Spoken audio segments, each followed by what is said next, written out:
¿Cómo están amigos y bienvenidos a un video más? Hoy hablaremos acerca de la transubstanciación a través de diferentes milagros eucarísticos, pero esta vez enfocados en la consagración del cáliz.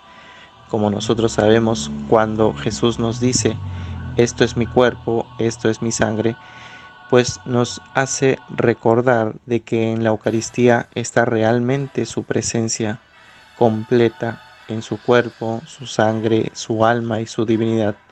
Pero como hemos hablado en otros videos, y si no lo has visto, lo dejaremos en la descripción del video acerca de los milagros eucarísticos, pues también existe estos hechos sobrenaturales que desarrollan la concepción que nosotros tenemos acerca de la Eucaristía. Pero es importante saber qué es la transubstanciación. Este hecho viene del latín transubstantiato, es decir, el término que indica la conversión de la hostia en la sustancia del cuerpo de Cristo y del vino en la sustancia de la sangre de Cristo.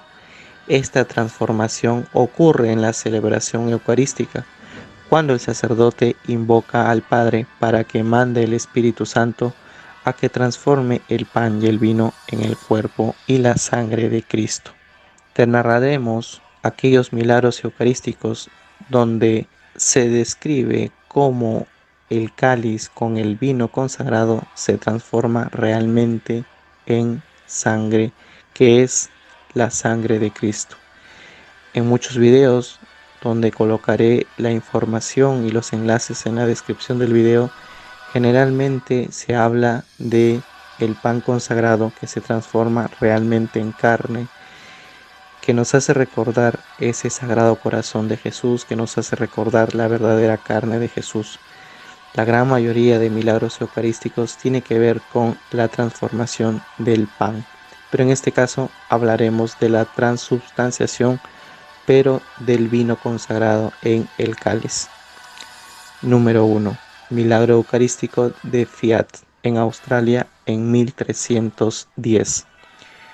Cerca al altar lateral de la iglesia del monasterio se encuentra una tabla documento que dice: en el año de gracia de 1310, bajo el abad Rupert, un sacerdote celebraba la Santa Misa en la iglesia dedicada al santo mártir Jorge y el apóstol Santiago.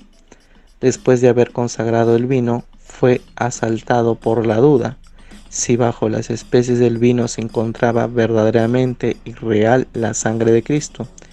Inmediatamente el vino se transformó en rojo sangre que comenzó a hervir en el cáliz hasta el punto de derramarse.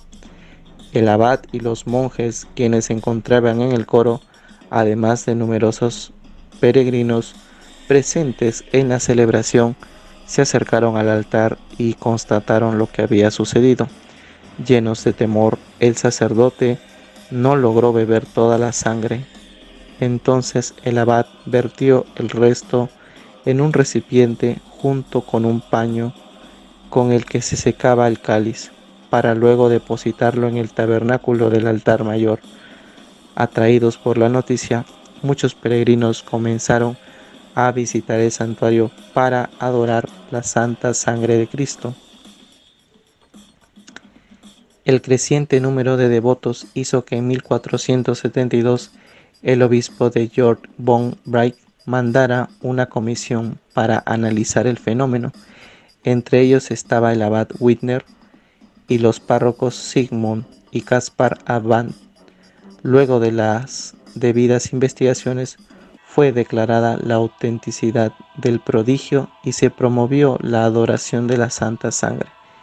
Entre los devotos era frecuente encontrar representantes de la Iglesia como el obispo de Giovanni y el obispo Briet y el arzobispo de Colonia y el duque de Bara, Rupert, el obispo de Quiemes, Federico y otros más.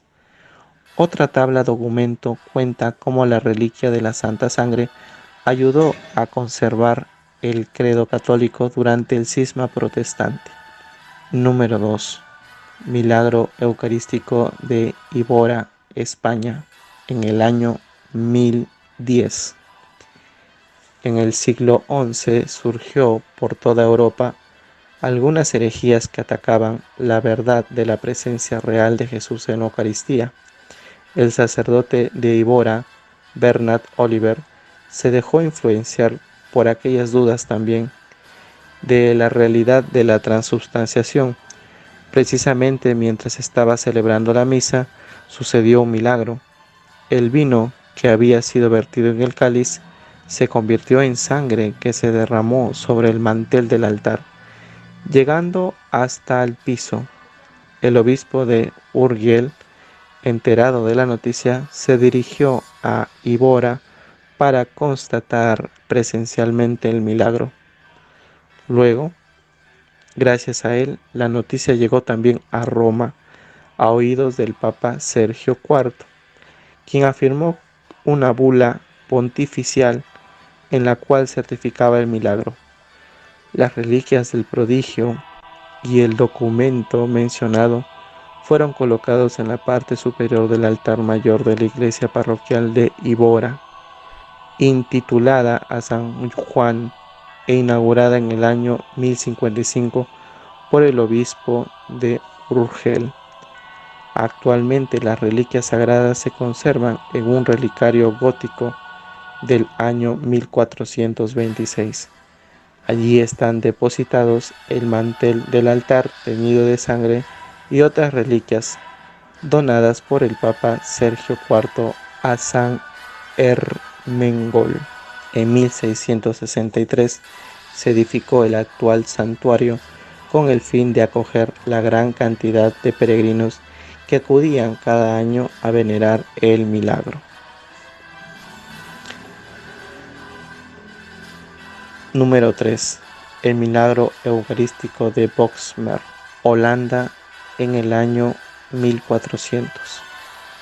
El milagro eucarístico de Boxmeer se verificó en la iglesia de San Pedro y de San Pablo en el año 1400. El sacerdote Arnoldus Groeg estaba celebrando la misa. Inmediatamente después de haber consagrado las especies eucarísticas, dudó de la real presencia del Señor en el pan y el vino consagrado. Las especies del vino comenzaron a hervir hasta el punto de derramarse fuera del cáliz, manchando el corporal. El vino se había convertido en ese instante en sangre que se coaguló, formando una masa grande. Hasta hoy se conserva la reliquia del corporal y la sangre. Cada año se festeja el aniversario del prodigio con una procesión solemne. Son muchos los documentos que describen dicho prodigio. Entre ellos están grabados de mármol y las pinturas. Pontífices como Clemente XI, Benedicto XIV, Pío IX y León XIII han afirmado una particular devoción al prodigio. Existe también en el anciano un gran milagro eucarístico ocurrido en dicho lugar, muy conocido para muchos, llamado el milagro del anciano, el cual tuvo lugar en el siglo IX, cuando un monje que tenía dudas acerca de la presencia real de Jesucristo en la Eucaristía descubrió al momento de pronunciar las palabras de consagración durante la misa que el pan y el vino se transformaban realmente en la carne y la sangre de Cristo. Ha sido certificado por la Iglesia Católica como un milagro eucarístico y para muchos sigue siendo el primer milagro eucarístico. Sin embargo, algunas investigaciones han confirmado que incluso siglos atrás ya probablemente se presenciaba estos hechos sobrenaturales que actualmente llamamos milagros eucarísticos. Muchas veces nos acercamos al templo con mucha frialdad o a veces no comulgamos, o cuando es el momento de la consagración estamos pensando en otras cosas, vemos el celular, nos distraemos y no nos concentramos en lo que estamos presenciando. Hay que recordar de que en cada misa ocurre la transubstanciación. el hecho de que no se demuestre de una manera sobrenatural no significa de que el milagro no se da. En cada misa, en cada Eucaristía, este milagro se repite, aunque no lo podamos presenciar con nuestros ojos, pero sí lo podemos constatar desde la fe, ya que nuestro Señor Jesucristo en muchos pasajes de la Biblia nos habla de la presencia real que está presente en la Eucaristía, esa presencia real de su cuerpo y su sangre en la Eucaristía. Cada vez que nos acerquemos al templo a comulgar, hagámoslos con mucha devoción. Gracias por tu compañía, paz y bien.